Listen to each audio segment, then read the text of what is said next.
നിന്നെ സൃഷ്ടിക്കുകയും ഗർഭപാത്രത്തിൽ നിനക്ക് രൂപം നൽകുകയും നിന്നെ സഹായിക്കുകയും ചെയ്യുന്ന കർത്താവ് അരുളി ചെയ്യുന്നു. എൻ്റെ ദാസനായ യാക്കോബേ, ഞാൻ തിരഞ്ഞെടുത്ത ജഷ്ഫോനെ, നീ ഭയപ്പെടേണ്ട. വരണ്ട ഭൂമിയിൽ ജലവും ഉണങ്ങിയ നിലത്ത് അരുവികളും ഞാൻ ഒഴുക്കും. നിന്റെ സന്തതികളുടെ മേൽ എൻ്റെ ആത്മാവും നിന്റെ മക്കളുടെ മേൽ എൻ്റെ അനുഗ്രഹവും ഞാൻ വർഷിക്കും. ജലത്തിൽ സസ്യങ്ങളും നദീതീരത്ത് അലരികളും പോലെ അവർ തഴച്ചു വളരും.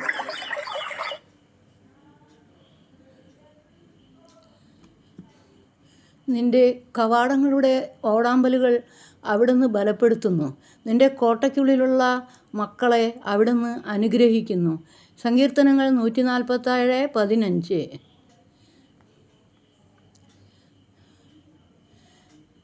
നിന്റെ കാൽ വഴുതാൻ അവിടുന്ന് സമ്മതിക്കുകയില്ല.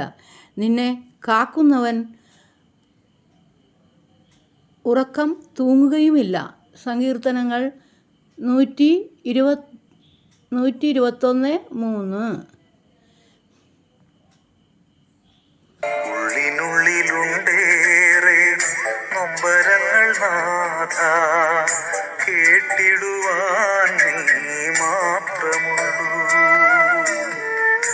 ഏറെ നാളായി മനസ്സിന്റെ കോണിൽ മായാതെ നീറിടും വേദനകൾ വന്നിടൂ കേൾക്കുവാനാ എന്നേശുവേ.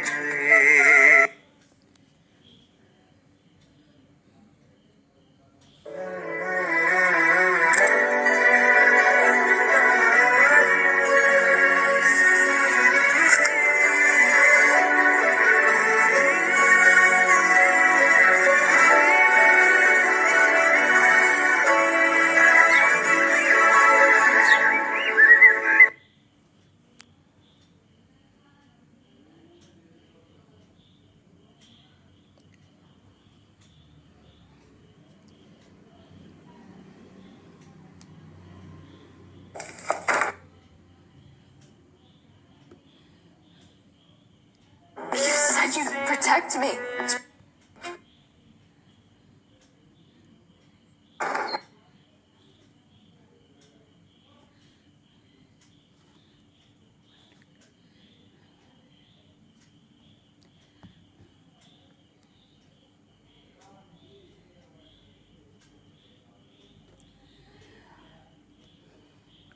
കൂടെയുണ്ടാകും എന്ന ഉറപ്പില്ലെങ്കിൽ നമ്മൾ ആരുടെയും തനിച്ചാവലുകളിലേക്ക് കപടസ്നേഹവുമായി കടന്നു ചെല്ലരുത്. കാരണം അങ്ങനെ വന്നാൽ അവർക്ക് നഷ്ടപ്പെടുന്നത് വെറുമൊരു സൗഹൃദമല്ല, മറ്റുള്ള മനുഷ്യർക്കുമേൽ അവർക്ക് കുറച്ചെങ്കിലും ബാക്കിയുള്ള വിശ്വാസവും പ്രതീക്ഷയുമാവും.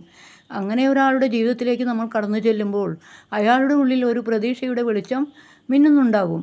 അത്രയും കാലം അനുഭവിച്ച ഒറ്റപ്പെടലിൻ്റെ തണുപ്പിലേക്ക് പെട്ടെന്നൊരു നിമിഷം കൊണ്ട് ചൂട് പടരുന്നത് പോലെ, തണുത്തുറഞ്ഞൊരു ചായക്കപ്പിലേക്ക് വീണ്ടും ചൂടുള്ള ചായ പകരുന്നത് പോലെ അവരുടെ ജീവിതത്തിലേക്ക് സന്തോഷം തിരിച്ചു വരികയാണെന്ന് അവർ വിശ്വസിക്കും. വർഷങ്ങളായി പൂട്ടിക്കിടന്ന ഒരു വീടിൻ്റെ ജനാലകൾ കാറ്റും വെളിച്ചം കടക്കാൻ ഓരോന്നായി തുറന്നിടുന്നത് പോലെ നിങ്ങൾക്ക് മുന്നിൽ മനസ്സ് തുറന്നു വെച്ച് തൻ്റെ ഉള്ളിലെ സങ്കടങ്ങളും ഒറ്റപ്പെടലിൻ്റെ ഭാരവുമെല്ലാം അവർ ഇറക്കി വയ്ക്കും. ഇല്ലാത്ത സ്നേഹം അഭിനയിച്ചുകൊണ്ട് വെറുമൊരു നേരം പോക്കായോ തമാശയായോ മാത്രമാണ് നിങ്ങൾ അങ്ങനെ ചെയ്യുന്നതെങ്കിൽ കുറേ കഴിയുമ്പോൾ നിങ്ങളുടെ താല്പര്യം അവസാനിക്കും. നിങ്ങൾ പതിയെ അവിടെ നിന്ന് പിൻവാങ്ങും. അപ്പോൾ ആ മനുഷ്യരിൽ ഉണ്ടാകുന്ന ഒരു ശൂന്യതയുണ്ടല്ലോ, അത് ആദ്യം ഉണ്ടായിരുന്നതിനേക്കാൾ ഭയങ്കരമായിരിക്കും. തുറന്നിട്ട ജനാലകളിലൂടെ പെട്ടെന്നൊരു കൊടുങ്കാറ്റ് വീശിയടിച്ച് കയറി അകത്തുള്ളതിനെയെല്ലാം തകർത്തിട്ടതുപോലെയാകും അവരുടെ അവസ്ഥ. തനിച്ചായിരുന്ന ഒരാളെ നിങ്ങൾ തനിച്ചല്ല എന്ന് വിശ്വസിപ്പിച്ചതിന് ശേഷം വീണ്ടും തനിച്ചാക്കി പാതി വഴിയിൽ ഉപേക്ഷിക്കുമ്പോൾ അയാൾ അനുഭവിക്കുന്ന മാനസികാവസ്ഥ ആലോചിച്ചു നോക്കൂ. സ്നേഹം അഭിനയിച്ച് ഒരാളുടെ ജീവിതത്തിലേക്ക് ഒരിക്കലും കയറി ചെല്ലരുത്.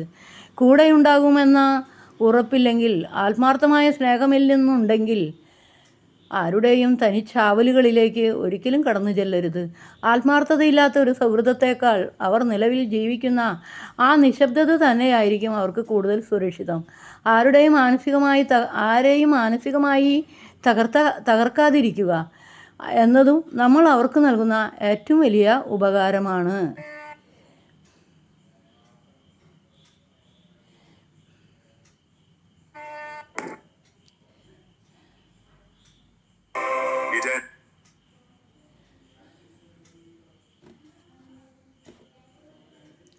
നല്ല ചിന്ത.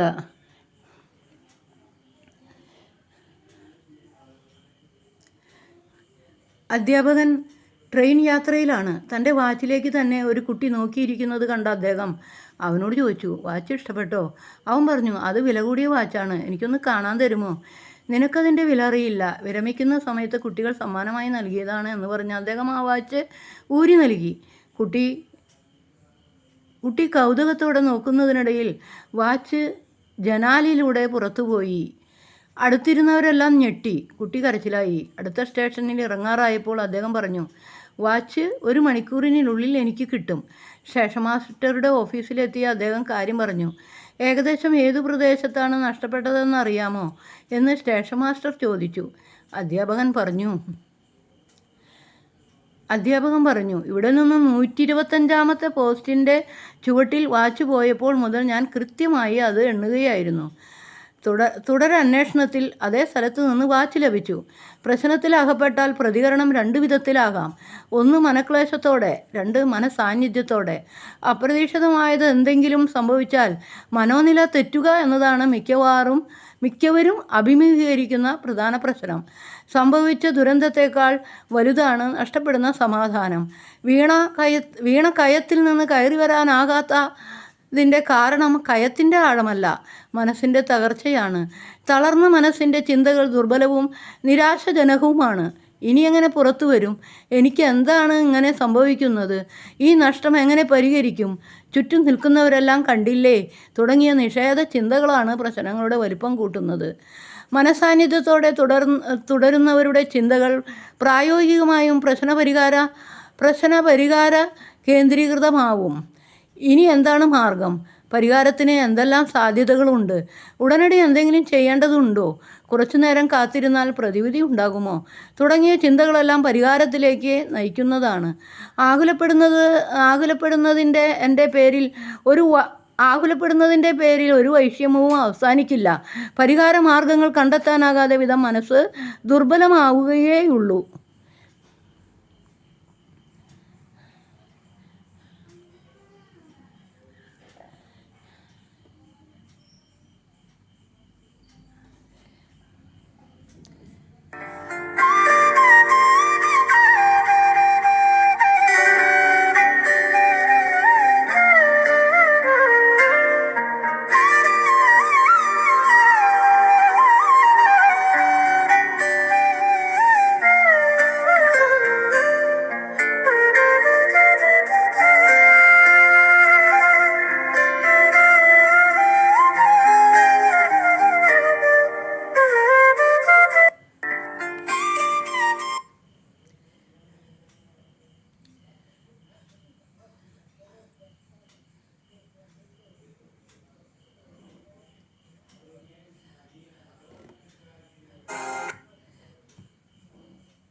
പുതിയ തലമുറ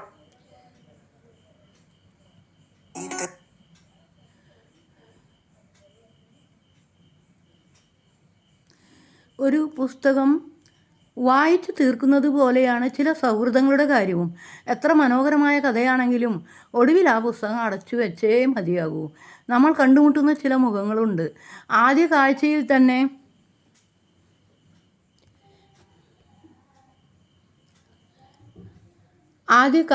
തന്നെ അപരിചിതത്വത്തിൻ്റെ മഞ്ഞുപാളികളെ അലിയിച്ചു കളഞ്ഞ് വെറുമൊരു വാക്കിൽ തുടങ്ങി ഹൃദയത്തിൻ്റെ ആഴങ്ങളിലേക്ക് വേരുകൾ ആഴ്ത്തിയിറങ്ങി സൗഹൃദങ്ങളായി മാറുന്നവർ.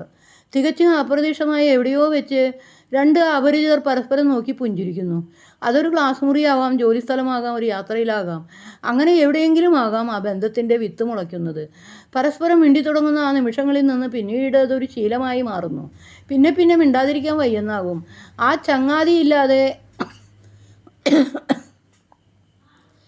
ചങ്ങാതിയില്ലാതെ ഒരു നിമിഷം പോലും മുന്നോട്ട് പോകാൻ കഴിയില്ലെന്ന അവസ്ഥയാകും.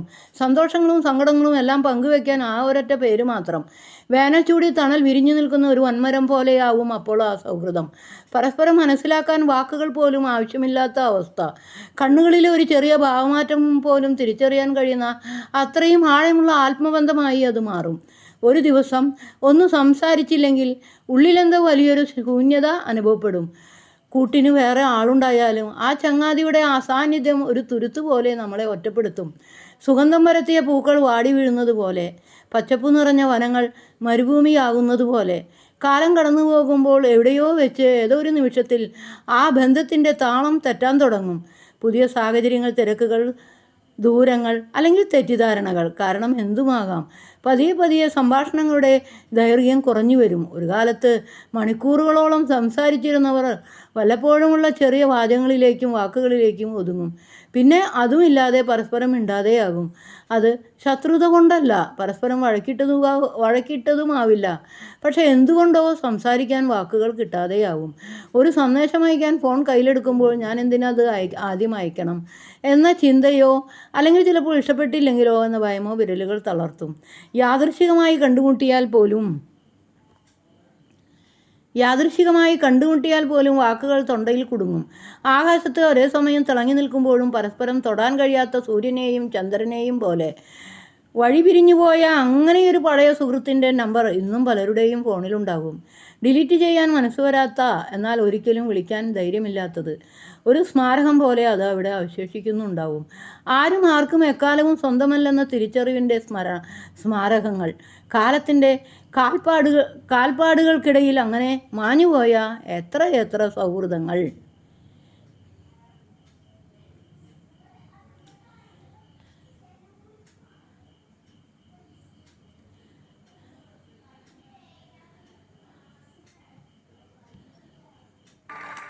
പുതിയ തലമുറ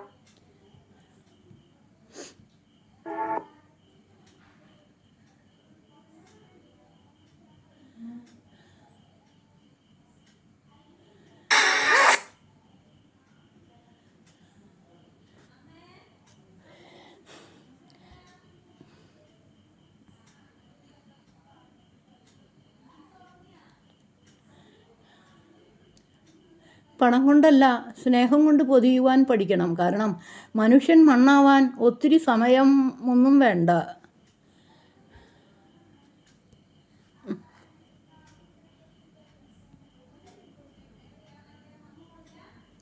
ഒരു കാലത്ത് ചൈനയിലെ ചില മത്സ്യത്തൊഴിലാളികൾക്ക് ഒരു പ്രത്യേകതരം മീൻപിടുത്ത രീതി ഉണ്ടായിരുന്നു. അവർ അതിനായി കോർമോറന്റ് എന്ന ജലപക്ഷിയെ പ്രത്യേക പരിശീലനം നൽകി ഉപയോഗപ്പെടുത്തിയിരുന്നു. അവർ ആ പക്ഷിയുടെ കഴുത്തിൽ ഒരു ചെറിയ ലോഹ വളയമിടും. അതോടുകൂടി വലിയ മീനുകളെ ഭക്ഷണമാക്കാൻ ആ പക്ഷിക്ക് കഴിയില്ല. അതുകൊണ്ട് അത് പിടിക്കുന്ന വലിയ മീനുകളെയെല്ലാം അത് തന്റെ യജമാനന് കൊണ്ടുവന്ന് കൊടുക്കും. പകരം യജമാനൻ ചെറുമീനുകളെ അതിന് ഭക്ഷണമാക്കാൻ കൊടുക്കും. അങ്ങനെ ഇരുവരും സന്തോഷത്തോടെ ജീവിച്ചു വന്നു.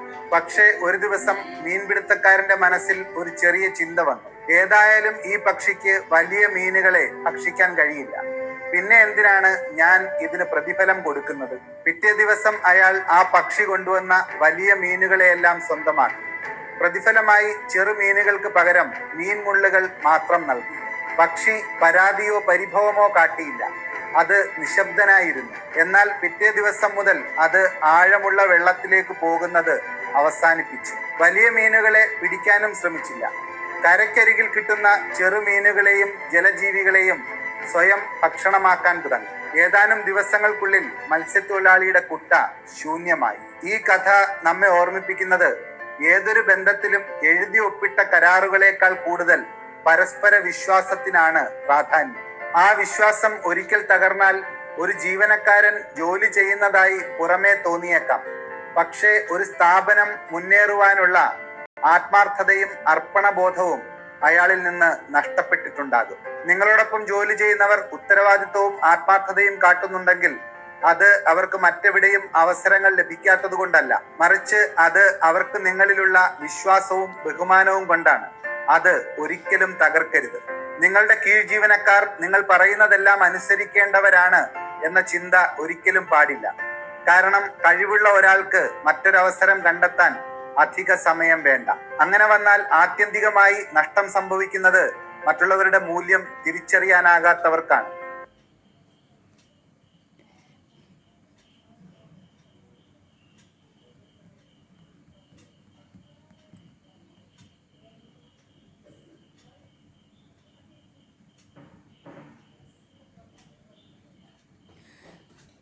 എല്ലാവർക്കും നല്ലൊരു ദിവസം ആശംസിച്ചുകൊണ്ട് പ്രാർത്ഥനയോടെ ഗുഡ് നൈറ്റ്.